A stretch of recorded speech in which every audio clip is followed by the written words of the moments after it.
Good evening, Professor, TAs. My name is Marlos Dixon, and this is my Fluent Wind Tunnel Simulation Project video. In this project, we were tasked with creating the following wind tunnel with the given dimensions.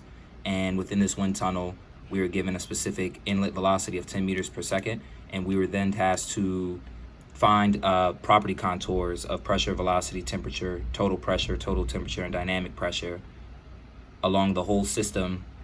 And then we were also tasked with then graphing these graphing these properties along an XY plot along the center line of the wind tunnel. And then later we were asked to put a model of a geometry of our choosing into the test section of the wind tunnel to see how that affects the velocity and the pressure contours in the wind tunnel. So after setting up these dimensions along with the 10 meters per second velocity inlet and a pressure outlet, along with the walls and all the other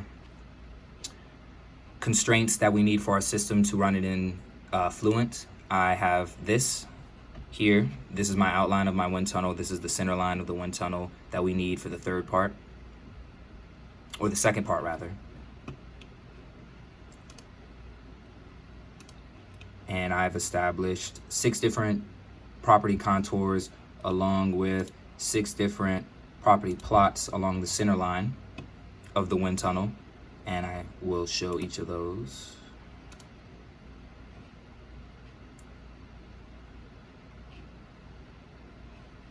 So this is the static pressure contour along the system.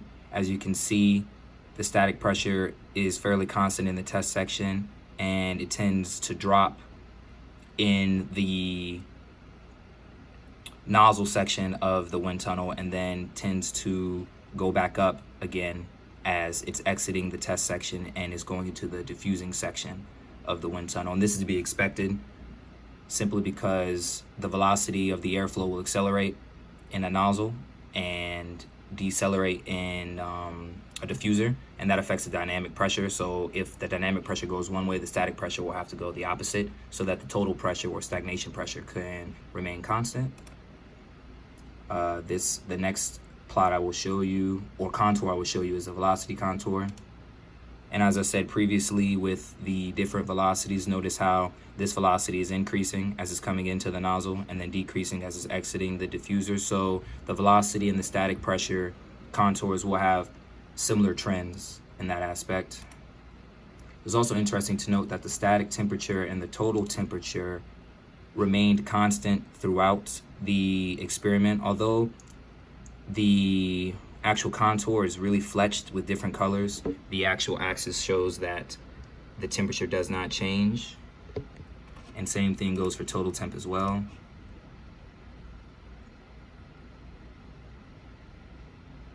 So see, same values and same interesting coloration of the contour, but that's why the legend saves the day. Here's my contour of my total pressure. As I stated earlier, that the total pressure relatively doesn't change throughout the section. You can notice some slight increases here as the air is coming into the tunnel, but overall it's constant. And then you have the dynamic pressure. And as I stated earlier, with the changes in velocity, notice how the dynamic pressure increases as it enters the test section because the velocity of the airflow is increasing, and then decreases as it exits the test section into the diffuser because the velocity of the airflow decreased. And I'll have further explanation on that in my discussion section of the project.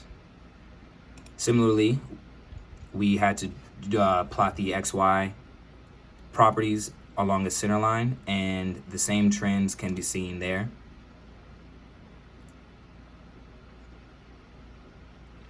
As soon as it loads, sorry.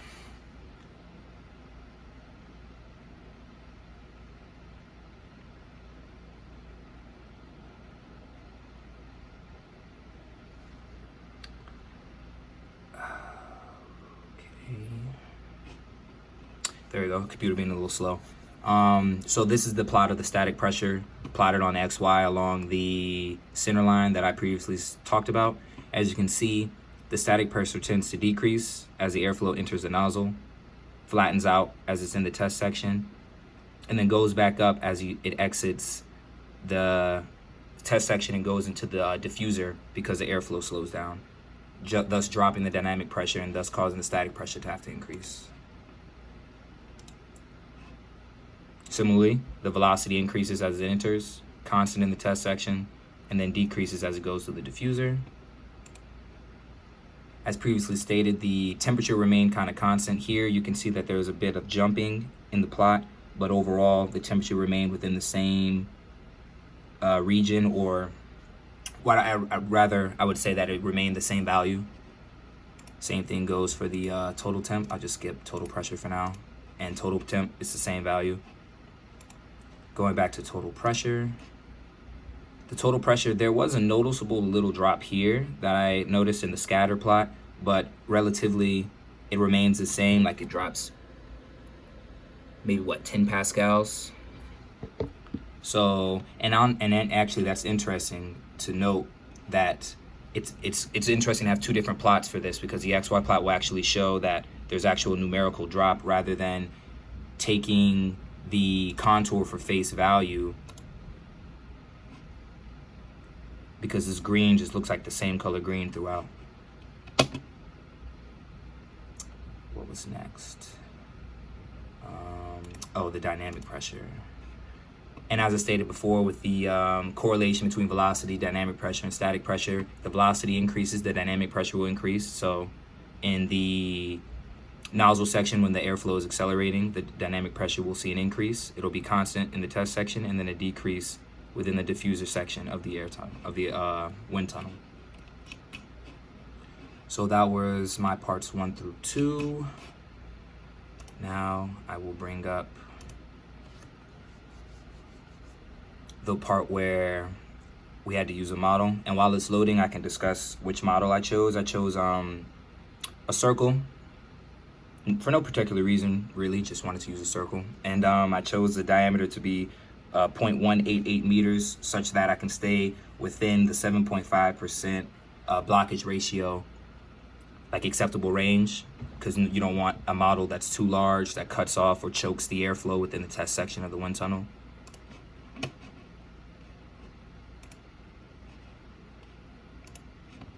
So bring this up. I apologize if it's a little slow.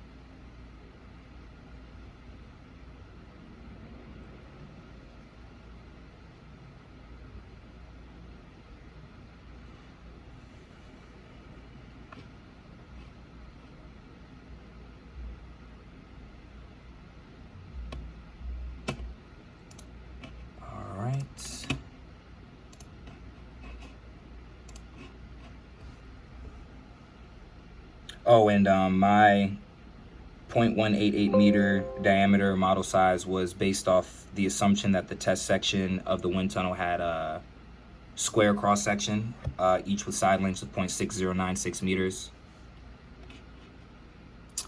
And I just ran the calculation to get the necessary diameter. And as you can see, there's our model in the middle of the test section there. So same dimensions of the wind tunnel, just with a circle to block the airflow when we test it.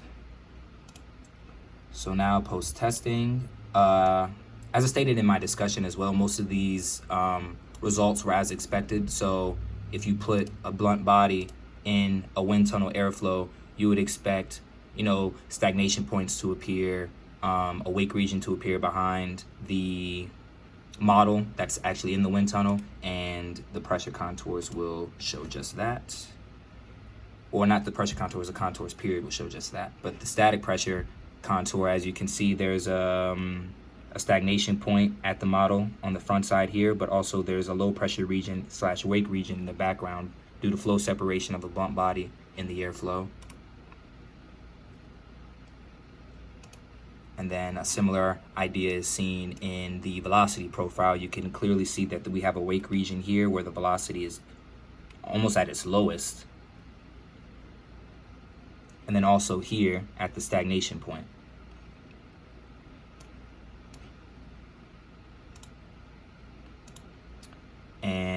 yes, I think that's everything. So that's my project. I hope you guys enjoyed the video. Yeah.